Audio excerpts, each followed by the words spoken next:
Tell me a bit about what the dynamical hypothesis is, the broad arc of your work. Yeah. So this isn't so much just mine. This is the dynamical systems approach is something that is a cross-disciplinary way of viewing all kinds of systems, whether they're human systems or biological systems or just mathematical systems. So the idea behind dynamical systems generally is that you have interdependent components in a system that work together without any sort of central controller. So you don't have a guiding thing that's giving out instructions, that instead you have these individual components that work together and have these very simple rules for interacting, these very simple rules for influencing each other. And through that, you have this sort of changing environment that these individual little components are working with. That changing environment constrains the way that they're interacting with one another. And then that leads to these sort of large global changes, these system level changes that you can't necessarily pinpoint to one component or one part of the interaction, but it's instead this emergent property that then constrains these kind of lower levels. So the dynamical systems approach, people who aren't familiar with this might be most familiar with it from something like studies of weather and weather patterns. And we talk about it from colloquially, there's the butterfly effect, this idea that if a butterfly flaps their wings on one side of the world, you have a hurricane on the other side of the world. Or pop culture people might be familiar with Jurassic Park, Jeff Goldblum's character, who's a chaos theorist, kind of things like that.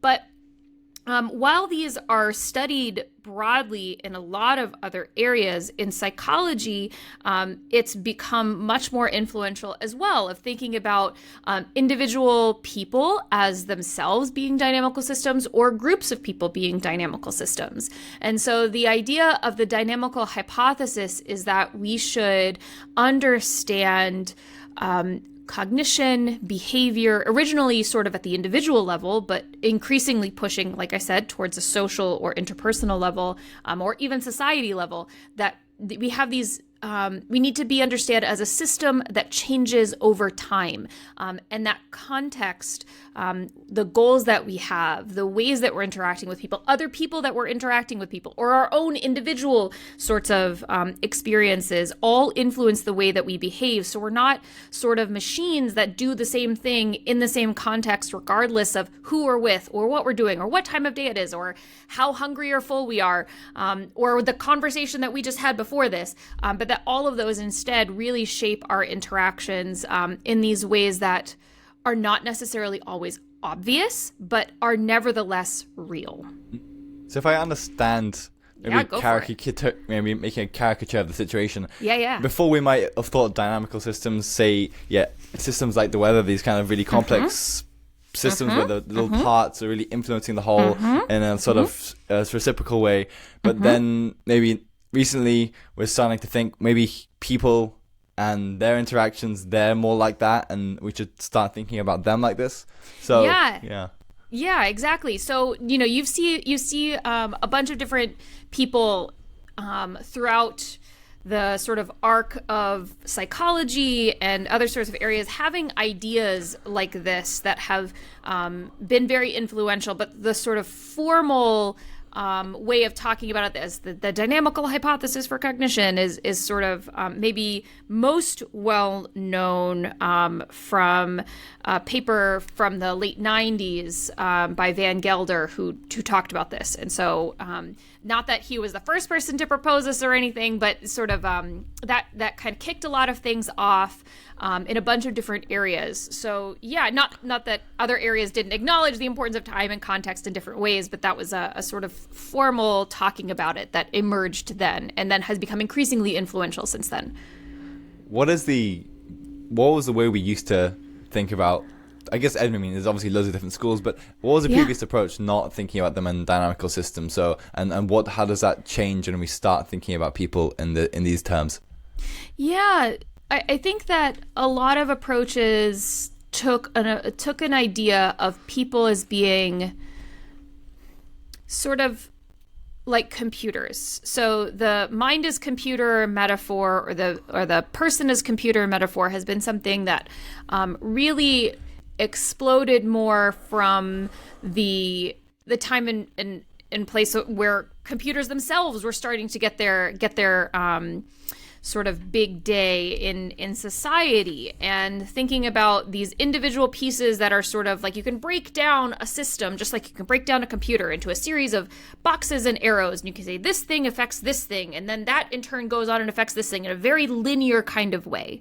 Other people have thought about, before that, other people thought about thinking and people as being separate from their environment in really critical ways, where you could sort of pull a person out of their context, of their social setting, of the goals that they have, of their real lives, and expect that you would see exactly the same behavior as people are in sitting in a lab in isolation, as you would, out doing grocery shopping, or teaching a lecture, or having an argument, or having a deep, heartfelt conversation with someone. And so this has implications for the way that our theories are built and the way that we think about what we study and how, but also the sorts of translation from science back to real life, which,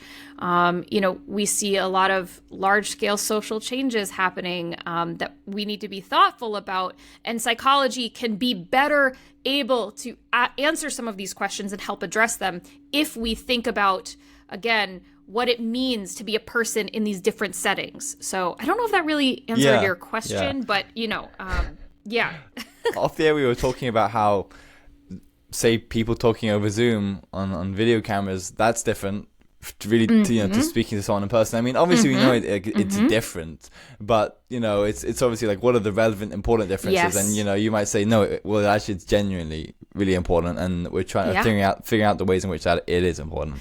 Exactly. And so given that there are so many different moving parts, one of the ways that science has tended to have this sort of reductionistic view, or this idea where we take this one thing, this one little thing, and we hold everything else constant, and we just try to analyze that one impact of that one tiny thing, can be really hard when we have these, when we start thinking about things in dynamical systems, can we think, oh, wait, it's not just this one thing, it's all of these other parts that also influence. It's when we're having conversations on Zoom, are we having it in 2020 when we're all having anxiety over COVID-19, or are we having it now as there's less of this social anxiety about our physical health, but there's still these long-term anxieties about climate change and these other pressing real world things. So there are a lot of different ways that, as we start to see that these forces in people's lives are really influencing who they are as an individual, it helps us as scientists think, okay, well, how do we build a theory that explains all of these things? How do we build a structure for understanding all of these different impacts? The conversation that you and I are having right now is different than a conversation that any other two people might have over different kind of settings, over coffee. People who are engaged in other sorts of interactions have different pressures on that system, different goals that they have in trying to have a communication.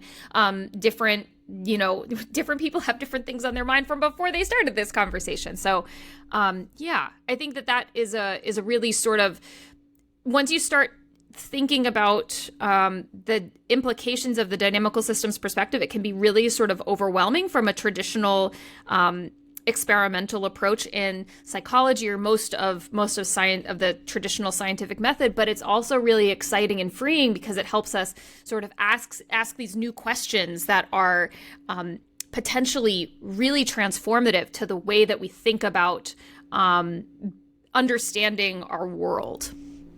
Yeah, so you're kind of thinking on the psychology side of this, and I would love to get into, say, how we understand things like language and things in this light. But, one thing I wanted to say, and this might only complicate things, but as an economist, one thing I've been thinking about is, a lot of economists will think about things that are kind of purely in equilibrium, whereas I think others I think about Keynes a lot and him saying, forget about that. The government needs to do things, spend, because there's never going to be an equilibrium. And it makes me kind of want to think about the economy more in that light.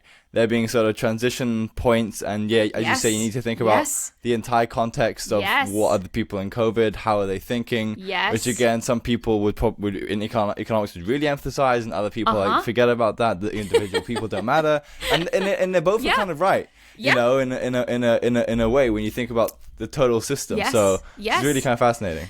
Agreed. And so one of the things that you see in sort of the parallels to how economics and psychology have thought about these, or other sorts of behavioral sciences, is that you see kind of a transition from Homo economicus, this idea that people are just like these rational automata that are sort of just making these very straightforward, like rigid decisions, to people who then said, no, there's much more happening as we're doing this. It's not just these sort of rational robots or computers who are making these decisions. There's a lot more that's influencing how people have these feelings and what that means for their behavioral and economic choices. So it does have a lot of implications, but those people who are at the higher level, like you're talking about in economics, they're sort of studying the system from a different perspective. So there are some people who look at this macro system and say, okay, well, we don't have to really take into account the individuals because we can look at these larger level forces. But then other people can say,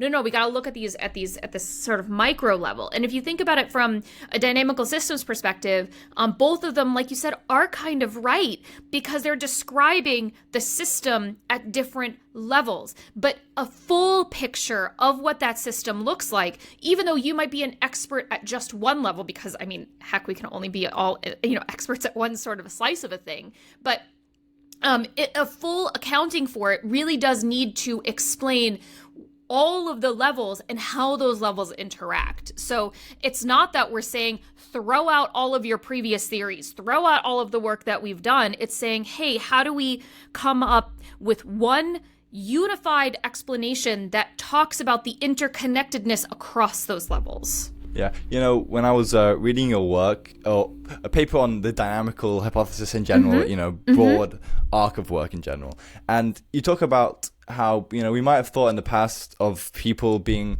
or having a kind of centralized controller, sort of controlling our whole body, and but one of the reasons why you kind of need to think about how the fact that we're so complicated with such a range of degrees of freedom, we need to think about the connections between parts, because we can function despite our the complexity, and somehow everything in the complex limb movements, the language, it all gets controlled. And it's kind of this might be so. That was fascinating to me, and I would love to go into understanding how us as an individual first, at least, how do we operate, thinking in this dynamical system view. Yeah, so I think that as we're sort of thinking about what this means to move away from this robot top-down controller sort of idea, if you think about just what it takes for you to make a relatively simple gesture, like reaching for my coffee cup and picking it up, right?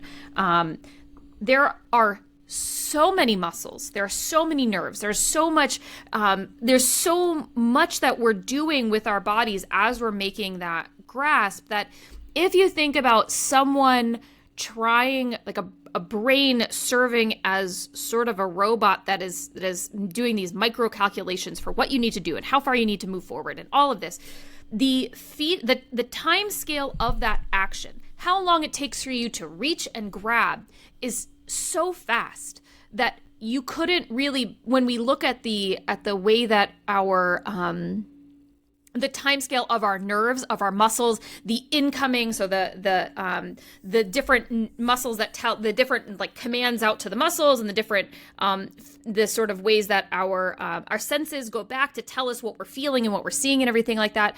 We can't have something that could be doing this sort of rigid approach, because it just wouldn't work at the time scale that our lives unfold. Very skilled movements happen like that, and we can't really be juggling all of this in that kind of way. So instead, what this sort of approach says to individual action and other things is that instead of us doing these micro level controls to each of everything and our brain sending out individual messages to everything, that we have these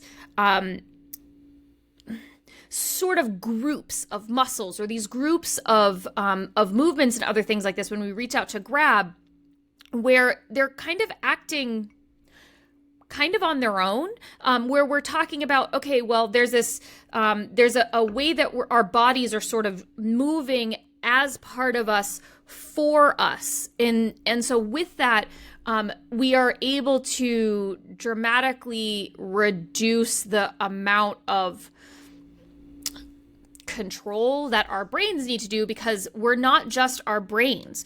We're our brains in our body, in our system, right? We're not just reducible to this sort of in the head kind of way of visualizing, you know, humanity or whatever you're thinking about that might be part of that. So there's been a lot of research on that. If people are interested from a motor control sort of thing, there's really interesting work on tensegrity structures that might be of interest to folks. This idea that as we're trying to make a movement, we have a lot of flexibility in our bodies and how we control that movement, and that our bodies are solving this very complex problem for us in a way, so that if we make the same movement a whole bunch of times, that we'll still do what we want. We'll pick up this coffee cup the same way. We'll still be able to pick it up, but the specific paths of that movement will be slightly different every time. So there's this sort of balance between stability and what our goal is, and variability and how we reach that goal. Yeah, you know, so you brought up the example of, say, picking up a coffee mug, say, and that's exactly the example that Damien, Kelsey, Stephen used. So, you know, we've got lots of coffee cups being picked up here, but and it's helpful because it's something we do all the time, and we think it's so simple, but how do we pick up mugs of different weights or different speeds? But I think a really helpful one is, think about like walking. When we want to speed up walking, we don't speed up our feet and then our ankles. We don't speed up. We just have almost like a feeling of, I'm going to walk faster now. This felt sense of it. Yes. And so there's a way in which, but there's a key. The movement of walking kind of has to be the same movement, or else it's not going to work. It's a pretty complex movement of like literally falling step by step. But we can still perform that despite changing the speed and how we do it. So yes, and we have this degree of flexibility where we can walk sort of the same under a lot of conditions. So if I encounter a pebble in my path that like causes my ankle to roll a little bit, I can catch myself. But then there's going to be a time where, if we think about this dynamical system and think about the stability that we have at this very high level in achieving our goals, I can walk under very similar conditions and be okay. I can get to walk. But then there's going to be something that changes so dramatically. Like if all of a sudden all of the, like, I walk off of a sidewalk and into a like a thing of sand that's unstable, then I'll fall forward and I won't be able to keep going, right? So if we think about even our skilled movements that we do, things that seem so automatic, like walking, there are still constraints in our environment that allow us to perform that movement or that action in a way that we don't tend to recognize the role. We don't tend to recognize how important the environment is for making sure that we can do these things. And so, in that sense, our ability to do what we want is constrained partially, or sort of restricted or supported by our settings that we're in. And that's sort of, again, the dynamical systems approach. It's not just like, I am a moving robot who must do these movements and then I'm going to do it, abstracted from my environment. No, we're in conversation with our environment. Our environment is a part of us and we are a part of our environment.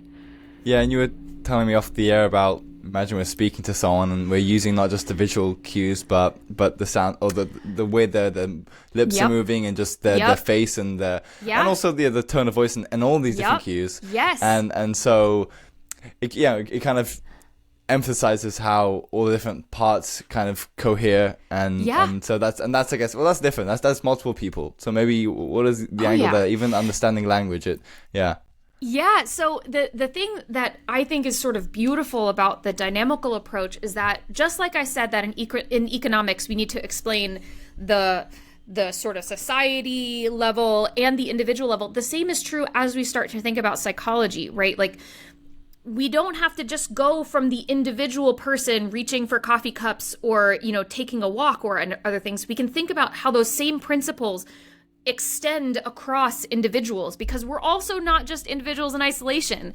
We humans evolved to be social beings. We live in a society that helps sustain us. It got us to this point. It's allowing us to have this conversation through all of this, right? So if we think about the reality of our environment, the fact that we can't walk without being in conversation with our environment, because certain things about our physical setting means that we can do the actions that we're doing. The same thing is true of social interactions, that the differences in how I might be talking, in this podcast versus with, a friend's kid who doesn't really understand psychology very much versus with a colleague who's an expert in this area. All of these things are going to constrain or shape the way I'm talking about whatever I'm talking about, in the same way that my ability to walk on sand or on cement will be very different, right? So it's that we're always sort of in conversation, and when the dynamical systems approach to understanding social interactions is amazingly freeing, and sort of like also sometimes sort of mind-blowingly freeing, because we can think about a person. I am no longer just me. When I'm thinking about a social interaction, there's this new system of me and the people that I'm interacting with, and I am influencing the other person at the same time that other person is influencing me. And it's happening at this scale where we start to sort of go into these new behaviors, these new paths of conversation, these new paths of thought, these new paths of movement that we wouldn't have done if we were alone. So, I mean, I think a lot of people have the sort of experience of using different language when they're talking to a parent versus a close friend. That's that same sort of constraint that we're talking about. The way that we are aware of and embedded in our social environment is as real and as influential as us being in these different physical environments. The way I'm kind of understanding it is that maybe even not even thinking just about ourselves as a system, but like you can't separate anything, and so it's all kind of a big system. So, well, then how do we kind of coherently think about ourselves then, and what exactly we are as agents and entities? I think that's a great question, and a sort of a radical shift from how people used to think about humans before, right? You'd think about yourself as being this sort of kernel that stays the same. And it's like, I have this core of myself and I am always myself. But when you start to think about what this means from a dynamical perspective, if you think of yourself as being a system with kind of porous boundaries, you think about the ways that the people you're around, the settings you're in, the things that you do, the things that you engage with all shape you. If you think about yourself, instead of being this, sort of rigid, like metal ball that sort of rolls through life, if you think about yourself as clay, where you're sort of molded and pressed slightly as you move forward from day to day, from moment to moment, interaction to interaction, you can start to see the influence that your settings have on you, and that you have on other people, right? Like, thinking about this as sort of us being in conversation socially, we are dynamic. I sort of like to think about people using like language of math, that the sense of self, that I am not a point, I am a vector. I move, I change over time. And the way that we think about coherence, or this sort of sense of self, this identity, is not just the single point where I am right now, or thinking that point is changing, but instead looking at the whole history that's unfolded to get me here.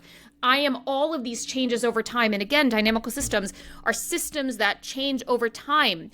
collections, constellations of elements that change over time. And I think that we sort of we talk about this in a lot of colloquial ways, like talking about like, oh, I was a different person then, or I've changed so much since then, or, when like kids say, when I grow up, or, adults say, when I grow up, all of those sorts of things.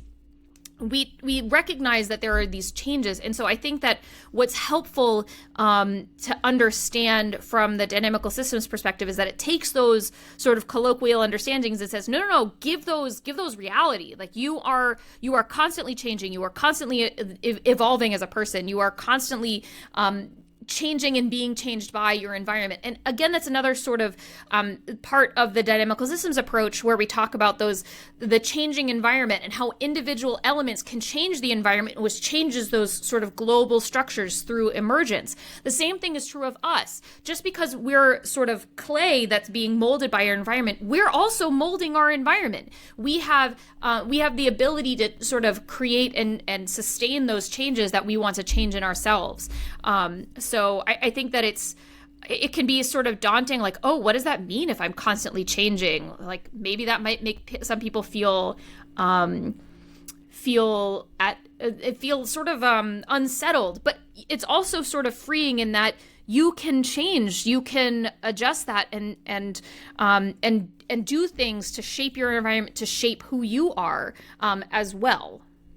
It's there's many things I want to say. I mean, one is I talked to some cognitive scientists. We talked about the cognitive science basically of social media and technologies, and thinking about say even smart environments in your house, or the ways in which you might change. I mean, because we're constantly using technologies to kind of aid how we think, and we we couldn't live without them now. But that's not even just phones and things. You just think about writing or just clothes, and and so you can say that you can make the self like a smaller thing. Oh, this is the self is not as real, but like in another way, I don't know, you can also like expand it outwards and realize like there's a way in which. An important way in which, of course, you are also your environment, and it's I like work in this area, thinking about when we're speaking to other people, and you can actually like measure how well someone will understand another person by like you can. I'm actually maybe it's a question. I'm kind of unsure how exactly they do this, but there's a way in which you can see to what degree they understand each other by how well. They mold to each other. So there's also important ways in which we can this viewpoint can help us to understand how that dynamic can kind of change. Exactly. And I like the way that you talk about not reducing the self but expanding the self. And so I think that as we do that sort of expansion into these other systems help provide new opportunities for social behavioral scientists to understand how well these conversations are going and things like this, right? So if we think that we can look at the properties of these new systems, so in an interaction, two people, multiple people, whatever, you can then analyze that to understand how those are going. Use that as a way of not just asking people, hey, reflect on that conversation you just had, or reflect on that interaction you just had. How did that go? You can instead see in real time how things change. So some of the work comes from different sorts of perspectives, but generally looking at how people influence one another over time in their body movement, in their language, in their grammatical construction, so their syntax, their sort of posture, gesture, all of these different things. Researchers from a variety of different areas have looked at that, not always explicitly dynamical, but usually, again, with this idea that there's change over time sort of embedded in it. Like I mentioned, like these kernels of ideas of change over time have been sprinkled throughout history in psychology. So that tends to be called a bunch of different things like interpersonal coordination, mimicry, alignment, synchrony. All of these different areas sort of have different theoretical nuances to each of them, but still, again, this idea that people tend to influence one another over time. And so one of the things that I'm really interested in this area, because this is an area of work of mine, is if we take the dynamical systems approach and then apply it to this, it brings up some really interesting, I think, implications for how we study these areas and what we tend to look at. So, for example, a lot of work in this area traditionally looked at friendly conversations or neutral conversations, or goals or conversations or interactions in which people had the same goals. So I'm just getting to know a person, or people trying to go through therapy together, or something like that. And a lot of times people said, okay, well, it looks like more similarity is better. That we say, okay, well, if we're using the same words, if we're moving in the same ways, if we're sort of interacting in a way that's reflecting a more shared trajectory of our new system, then that's good. But that's only a very small part of the whole possible system, right? Like, we're not all just going around having friendly conversations with one another, or sort of, working together. There's a lot of other shades of interaction, conflict, negotiation, debate, other sorts of things. And so one of the things that I'm really interested in is changing that context, changing the setting or the goals in which people are interacting, and then seeing what that means for how we influence each other. Can we see differences in what that looks like? So some of the work that I've done, for example, has shown that while people tend to move in subtly similar ways through interaction during friendly conversations, that completely breaks down during conflict when people are having an argument with a stranger. We don't see that hum of similarity anymore. And so it's suggesting that, again, if you change the setting in which people are interacting, you'll get these different real-time sorts of signatures in that interaction. But there are other ways that people have looked at other things. So, for example, if you look at people at people's eye movements while they're listening to a story about a picture that they're looking at, you'll see that people who understand that story really well will follow similar paths, they'll look at similar things in similar times as the person who had originally told that story. Even though they're not, talking to that person, they're listening to just a recording of someone just telling a story while looking at this image. And you see that people who understand better will have followed that, but you can also force that person to look by highlighting certain things in that image, and you can then cause them to do better at actually understanding it. But when you change that setting and you look at, okay, what if they're listening to a story that they don't agree with, or they're listening to a conflicting opinion than what they have? Some of the work that I've done suggests that is actually a really important thing, where there's a flip that happens, and that people who disagree with a contentious opinion by someone else actually have higher amounts of following rates than people who agree with them, suggesting that there's like a bit of investment that people are doing where they're trying to sort of get in the head of someone that they disagree with, or they're trying to understand, follow along with what people are doing. Now, it's unclear based on the work that I've done so far whether that's because they're trying to sort of like plan out their argument, right? Like, they're trying to think about, okay, well, if I have to follow what they're saying because I need to plan what I'm talking about, or the argument, or if it's just, I really don't understand why this person thinks this way. Let me just sort of like engage with what they're doing. That's not clear, but it is showing, again, that context does matter. So there are differences in how we measure how well a conversation is going, both in terms of what we're specifically measuring, but what does, going well mean for a conversation? That going well idea is different if we're trying to solve a problem together or come to some kind of consensus, right? There can be these differences. And so as we're thinking about this from a dynamical systems perspective, we need to take into account what that context is so that we can be sensitive to those ways that we think of the sort of real world implication of what we're studying in the lab. Yeah, it kind of sounds to me there's a way in which, is there kind of like a fingerprinting, a specific signature of how you? So is it not necessarily even someone that more connected? Okay, yeah.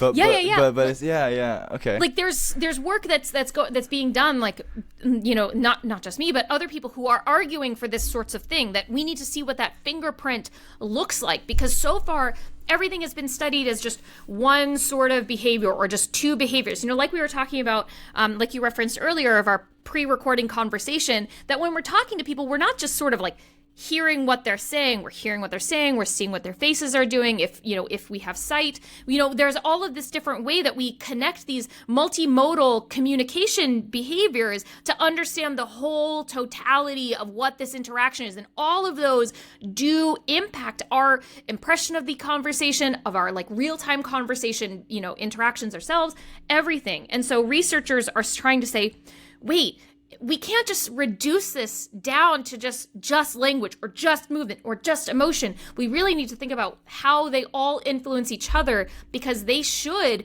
under a dynamical systems perspective, we should be thinking about all of them all together. That can be also a really difficult thing when it comes down to like analyzing those data, collecting those data, because a lot of tools are well behind the theory. Like, we have these ambitious goals of being able to expand out, but it can be really hard under the current analysis tools that we have to be able to really capture it. So a lot of it is us sort of pushing the boundaries of methods, of theory, of empirical settings, all at the same time. Yeah, when I talk to Damien Kelty-Steven on these same topics, he has work trying to measure almost the time series of how people change and the sort of, I don't know how to explain it.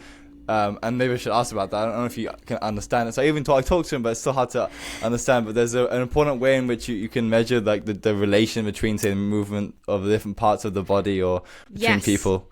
I mean, so he's an expert in those methods, and so I'm not sure I'm not sure how well I can do at explaining some of those, but I will try to sort of get a conceptual gist of it, because he's definitely going to be the person to talk to about these kinds of ideas. But sort of the gist of it is that of these sorts of methods is that we say, okay, if we look at the timing of people's interacting, we can say moment to moment, if I do a hand motion, are you doing exactly the same hand motion at the exact same time? Now, you can do that for something like dance or like mimicry or something like that. That makes a lot of sense if we want to study moment to moment correspondence. Am I doing exactly the same thing at exactly the same time as you? But if that were the only thing that were part of a successful conversation or a successful interaction, then we would all be saying the exact same thing at the exact same time in the exact same volume, and that doesn't really work well. So instead, we want to see, okay, how do we get at this idea where there is flexibility, just like we talked about with picking up this coffee cup, right? We're not making the exact same movement every single time when we're picking up that coffee cup. There's a balance between our achieving our end goal, picking up the cup, and the way that our specific muscles and everything move. So when we're talking, we have all of these different balancing things that we're trying to do to get into conversation. So instead of just looking, am I doing the exact same thing at the exact same time, we say, what if we look at sort of the broader use of our language, broader use of our movement, and are we sort of doing similar patterns of things overall? So if I'm moving a lot in these very bursty movements, are you moving a lot in these very bursty movements? Or am I being very bursty and like pauses and a lot of movement and pauses and a lot of movement, and then you're sort of just like having this low level of sort of very chill movement, right? We would say, okay, well, there's clearly some kind of difference that these two people are having.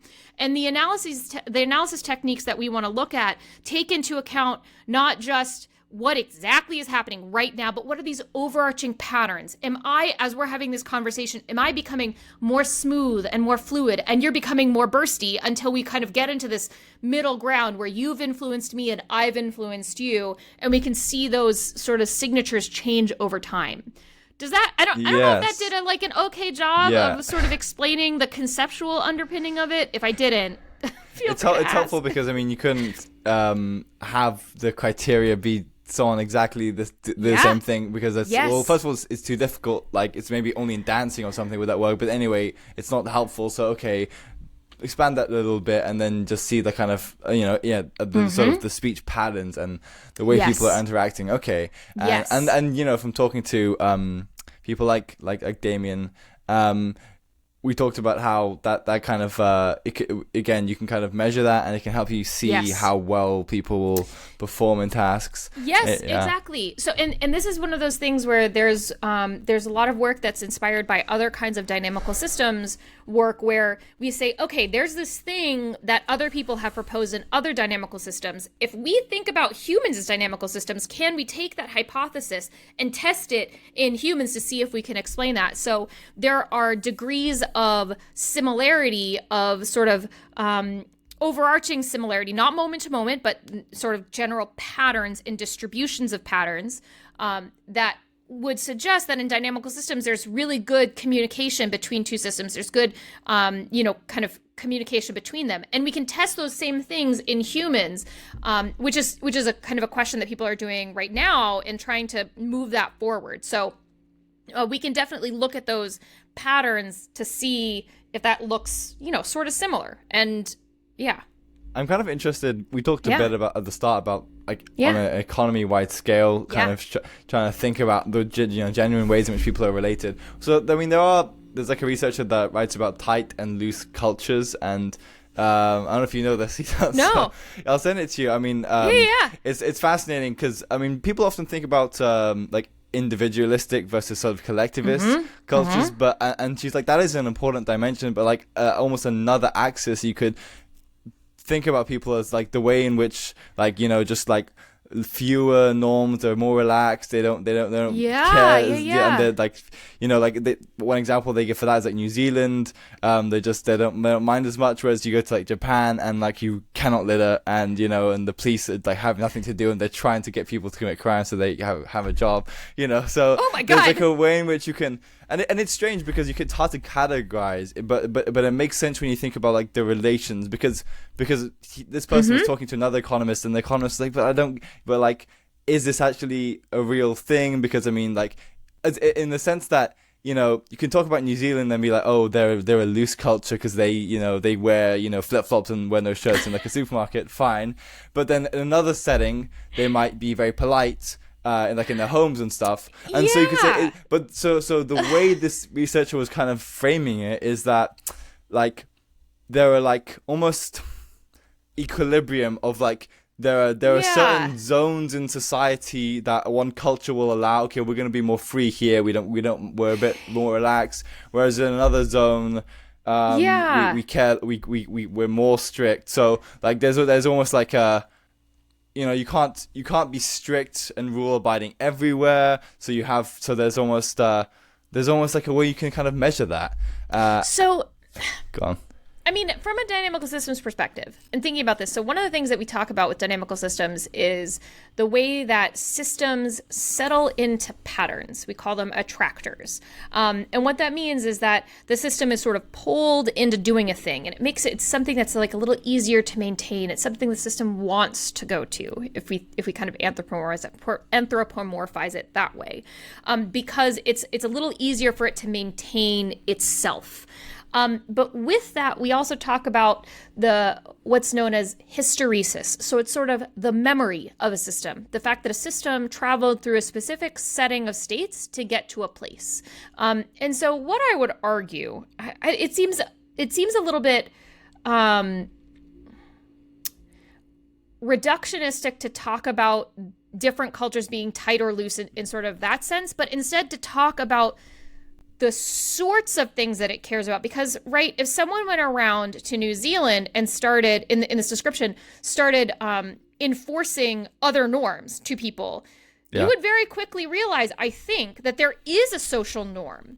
But that social norm is just a different social norm. And so if someone started trying to enforce something to that system, you would feel that system would react against it and try to push back into another norm. The difference is they're just different norms, like a norm of wearing flip-flops everywhere. But if you started bucking that norm, I think you would feel that people would start pushing back to get you to that norm. So I think that it's not just I would want to just sort of talk about those attractors, and that every culture has attractors, and they have very clear social norms for people who are there in that, even if it's sort of as it's like the air that they're breathing and you couldn't ask a person, but that what you see as a norm would depend on your own individual perspective from like in your own history as a viewer. Yeah, that makes perfect sense. That's kind of what this person would say, is that there's no like, you can't like point to this is how New Zealand works, because things can change. Yeah. But there is, as you say, a hysteresis, a way in which the system is set. But the premise actually is that for example, if you have shocks like natural disasters or diseases and things, then things change, and that's like a way to set new norms and new equilibrium. So exactly. So that's a dynamical system idea too. What we would call those are perturbations to the system, like shocks to the system, and a very robust attractor. In other words, something that is very strong in that system. It'll pull it back into that weight, but you can give it enough of a push that it will settle potentially into a new attractor, right? So if you think about it in those terms, like two people, like if we talk about walking again, like from an individual perspective, if I'm walking on a sidewalk and I go into like I hit if I step on that pebble like I talked about earlier, I can kind of be perturbed in my walking and then be able to like right myself and keep walking again. But if a big enough shock is that someone comes and pushes me over, I will fall down and I will not be able to keep going. So that'll be a really substantial shock that I can't necessarily recover from. So those same sorts of ideas are all like dynamical ideas. There are other, even just mathematical ones that you can also talk about in those same ways. Yeah. Well, I guess a question that I have is that I think it's really coherent to think about, say, imagine like one meeting has a certain vibe, and so we've talked about situations of I'm talking to my mom's going to be different to how I talk to my little brother or whatever, right? Yep. But do you think that it could be coherent to think about like a country has a certain, I will use the word, vibe, a certain like dynamical norms, and that sets some sort of scene you could, Yes, I 100% agree. So if you're thinking about this, it's like it's an emergent property of that system. So if you think about the sort of way that those norms would happen, you think about it like, yes, there can be top-down like laws, right? But a lot of these social conventions happen at the interaction of individuals who are abiding by those social norms, who are sort of like doing certain things that cause something to be more similar to create that attractor, right? So they're having this vibe among the pairs of individuals. And then what that does is it creates a social level like vibe that then constrains the interactions of the individuals in it. Because if there's this overarching cultural sense that is exerting this downward pressure on individuals, or this sort of constraining pressure on individuals, if an individual acts in a way that doesn't sustain that cultural norm, then other people sort of nudge them back into that cultural norm. So it is definitely something that can happen, and it's something where you can either have this slow, gradual change that causes these changes. So, for example, if you think about in the United States political system, the groundswell of LGBTQ, like marriage equality sorts of things, we see that there was this sort of like percolation of marriage equality conversations that were happening among individuals, among localities, and things like this. And all of a sudden, you see this like switch where all of a sudden this dramatic increase in societal support for marriage equality happens, right? So that can be something where you've got like little percolations that happen and then just like bam, like a huge change in the system. So that can definitely be something that can happen as well, where you've got like this groundswell, but then you also have dramatic societal changes that happen from traumatic events like COVID. COVID caused us all, this wasn't like little tiny things that happened and then like all of a sudden from that you got this groundswell. There was this very dramatic change that happened at the society level instantaneously because of this sort of outside force that happened because of it. So you have these different perturbations that can happen that can cause it, or these sort of groundswells of change that can happen. Yeah, that makes a lot of sense. The way in which I guess it's in a way sometimes economists have different words for this and that. You could think about like an equilibrium, you're just being it's hard sometimes, people can be in a bad equilibrium. Like they could have everyone if we all somehow could all switch simultaneously to a better choice we could, but because it's like mutually reinforcing, and now we're actually making all a bad choice. And so there's just no way to get to that state. So which is, oh, go ahead. Go on. Yeah. So that's why systems and structures for both social and economic reasons can be so important. It's why talking about combating climate change, giving people the illusion that if you just, turn off your lights when you leave your room now, like that's going to cure climate change. No, we need these systems and structures in place that will cause these changes to happen, because again, like this sort of bad equilibrium idea that you were just talking about, there are these changes that can only be reinforced at sort of structural levels, that doing something that will change these different levels can really be impactful and transformative in ways that we could get somewhere, with climate change, down the road, but the timescale that might be required for that might be such that the world is destroyed by that point, right? Does that, it's why you're recognizing in the way that you're talking about the difficulties in an individual in this dynamical system trying to fight the system, but that's why it might be like those larger level structures might have to change to constrain the behaviors of those individuals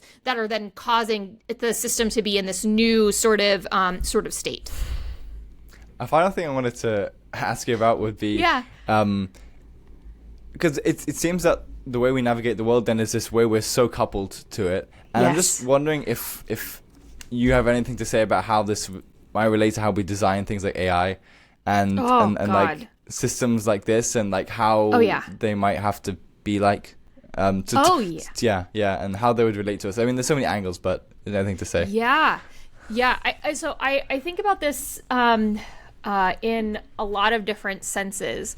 So if we think about how our interactions with systems, how our interactions with our environment shape our own behavior, that means that the things that we interact with regularly can really strongly influence our behavior and shape the way that we move through the world. So one of the things that I have been thinking about in this is the way that we enforce social norms that align with structurally empowered sorts of perspectives. So if we think about, for example, the way that Grammarly or other sorts of suggestion algorithms constrain us towards different styles of writing, those sorts of writings are going to be tilted towards those in systemic power that are represented in the training data of the algorithms, because AIs, they don't just sort of appear out of nowhere. They've been trained on data that already exist. Those data necessarily include, they are created out of systems and structures that uphold the power structures, the privilege structures of the world around us. So if we think about how these writing suggestions are doing it, they are going to potentially reinforce those same sorts of things so that it prioritizes white, educated, cis, het, masculine, cisgender, like heteronormative, masculine approaches to writing that have been mostly dominant in the sorts of language structures, and also, I mean, if you just look at the tools, most of them are in English, and so most of them then are also reinforcing this English-speaking worldview, in this Western sort of worldview. And so, if you think about the way that it's constraining our writing, it's removing variability that individuals might have based on their perspective on different ways of speaking. So, for example, like different groups have different patterns of speaking, whether it's an outright dialect or just patterns that we've observed. And when people are all forced to by Grammarly use certain writing conventions, it washes out the signatures of people's identities, of people's language, and makes it all monocultural, normative, but only normative in ways that sustain the existing power structure. So that's something that I think about a lot, is how AI washes out the sort of variability and identity that people have that we value. At least, a lot of people say that they value and care about. But when our AI tools are made in ways that don't respect that and don't accommodate that and don't embrace that, then we are sort of allowing the tools that we use to go against the values that we say we have. When like a couple months ago, I had this article about ChatGPT, and like, don't use ChatGPT to write articles because like these top 10 words that every you just know it's made by ChatGPT, and it's so true. You're like there's for some reason like it just has certain words which are just so good at filling in gaps, and they're like vaguely. I can't think of a good one now. I'm trying to look at my recent logs of ChatGPT, but they're just words, and you're like, I would never use that. Kind of works, but it's also it's definitely not how I would write normally, and so even that, it's like I use it for a lot of writing because it's good at just I have a vibe, you could say, a way of writing, but it's just like there's so many tiny errors and like spelling mistakes, and it's just a pain. So it's like good at filling out those things. So it's really helpful as a tool. But on the other hand, it kind of imposes its own style that kind of clouds out the way you normally write. So exactly. And like for me, like as someone socialized as a woman to have certain patterns of speech, in my particular culture context and everything, I tend to hedge more, and I know I do this, and I'm okay with that. So hedges are things like I think, I might, kind of, other things like that. But I also see it as something that I am okay with as part of my language identity. That it's a way that I try to do that to also show that I'm trying to respect other people's perspectives, other people's worldviews, other things like that, so that I am being more humble about the perspective that I have. And now we can talk about the systems and structures that went in place to get people socialized as women, to kind of see that. But leaving that aside, when I write emails, for example, in Outlook, it says, hey, you're hedging too much. Do you want to be more direct? And I'm like, no, I don't want to be more direct. I wrote this because I wanted to write it this way. And so by doing that, it's taking away my agency to do this thing that I have sort of intentionally done, and it's something that I have I have concerns with, and this is just like me, but I'm sure that other people like have things like have voices that they want to have, like you said, like you have a tone that you have when you write, and when you ask ChatGPT to talk for you, it doesn't talk in your way. It takes away that identity for you, and I think it's something that people don't think about when they do that, especially I feel like as younger generations are more encouraged to be authentic, and authenticity really does matter. If you're having AI talk for you, and AI as this monocultural, sort of approach, this sort of one privileged perspective, you don't get that. And it's a shame. And I feel like it's washing out what we say. Like if we think that diversity is a strength, then we need to have our tools do that too. Yeah. For example, behavioral economics, we talk about nudges, about ways in which we can help people go in the right direction. But it is weird because Outlook has this suggestion about spelling or whatever, or grammar, and I'm like, is that even better or even correct? But I'm like, well, if it's saying so, I mean, I may be dumb, surely Outlook knows better than me. And sometimes it's not right, like even from like a factual as a grammatical rule standpoint, which again, grammar is just sort of for a language like English that doesn't have a rigid sort of structure in place like Spanish or French to say like these are the rules of the language. English is evolving, like and all languages sort of evolve as a convention and sort of thing. It's deeply frustrating. It's I guess one final thing is like it's also not just like the propelling forward the existing power structures or whatever, but even who knows like what is in, for example, large language models, underlying patterns of language and how they're I forgot, was it Bing? It just goes insane. It went insane, or those language models. It takes a lot to sort of coax these things into something coherent, right? And there's, you can say, a lot of bad equilibrium in these large language models of just utter nonsense or just straight up, like evil views and things, Oh, great. Yes. That's in our language models too. Interesting. And it's because they were trained on the people who created it. It's important. So I'm co-teaching or co-leading with a few other folks here a brown bag about artificial intelligence and what that means for psychology. And so we've been thinking about and talking about this, but people don't understand that these models are prediction generating models, like algorithms that are designed to just sort of like fill in the blank, the next thing that's happening. And in order to do that, they had to train it on massive amounts of data. And so in order to do that, they scraped the internet, including the cesspools of the internet filled with things that if people read them, they'd be like, wait, like this is what is feeding into the suggestion. So people don't understand that that's where they come from, and that there's no, all it's trying to do is fill in the next word. It's trying to say, what am I doing? How can I create a pattern that satisfies this request or satisfies this prompt? What can I do to fill in this blank around these ways? So it's when people don't know how they're created. Because if we think about the sensitivity of our systems, of our dynamical systems to other things leaving their fingerprints of constraining and molding us, we are going to be influenced by stuff that we don't even really know if we agree with. And probably if you knew what was happening, it might not agree with at all, in ways that we're shaping and creating our systems for the future.